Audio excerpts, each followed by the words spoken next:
نحمدہ ونصلی ونصلی علی رسولہ الکریم اما بعد فاعوذ باللہ من الشیطان الرجیم بسم اللہ الرحمن الرحیم۔ آج میں جس موضوع پر آپ سے بات کروں گی اس کا عنوان ہے حضور صلی اللہ علیہ وآلہ وسلم کی یتیموں پر شفقت کا واقعہ۔ نبی صلی اللہ علیہ وآلہ وسلم عید کے دن گھر سے مسجد کی طرف تشریف لانے لگے۔ راستے میں آپ صلی اللہ علیہ وآلہ وسلم نے کچھ بچوں کو کھیلتے دیکھا۔ انہوں نے اچھے کپڑے پہنے ہوئے تھے۔ بچوں نے اسلام عرض کیا تو نبی صلی اللہ علیہ وآلہ وسلم نے جواب فرمایا۔ اس کے بعد آپ صلی اللہ علیہ وآلہ وسلم آگے تشریف لے گئے تو ایک بچے کو خاموشی کے ساتھ اداس بیٹھے دیکھا۔ آپ صلی اللہ علیہ وآلہ وسلم اس کے قریب رک گئے۔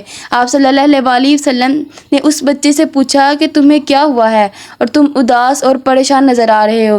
اس نے رو کر کہا، اے اللہ کے محبوب صلی اللہ علیہ وآلہ وسلم، میں یتیم مدینہ ہوں۔ میرے سر پر باپ کا سایہ نہیں ہے جو میرے لیے کپڑے لا دیتا۔ میری امی مجھے نہلا کر کپڑے پہنا دیتی، اس لیے میں یہاں اداس بیٹھا ہوں۔ نبی صلی اللہ علیہ وآلہ وسلم نے اسے فرمایا کہ تم میرے ساتھ آؤ۔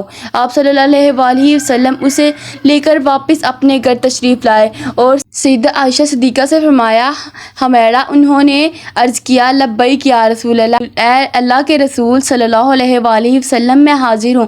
آپ نے فرمایا، اس بچے کو نہلا دو۔ چنانچہ اسے نہلا دیا گیا۔ اتنے میں نبی کریم صلی اللہ علیہ وآلہ وسلم اپنی چادر کے 2 ٹکڑے کر دیے۔ کپڑے کا ایک ٹکڑا اسے تہمت کی صورت باندھ دیا اور دوسرا اس کے بدن پر لپیٹ دیا، پھر اس کے سر پر تیل لگا کر کنگھی کی، حتیٰ کہ جب وہ بچہ تیار ہو گیا، نبی صلی اللہ علیہ وآلہ وسلم کے ساتھ چلنے لگا تو نبی کریم صلی اللہ علیہ وآلہ وسلم نیچے بیٹھ گئے اور اس بچے کو فرمایا، آج تو پیدل چل کر مسجد میں نہیں جائے گا بلکہ میرے نبوت والے کندھوں پر سوار ہو کر جائے گا۔ نبی صلی اللہ علیہ وآلہ وسلم نے اس بچے کو کندھوں پر سوار کر لیا اور اسی حالت میں اسی گلی میں تشریف لائے جس میں بچے کھیل رہے تھے۔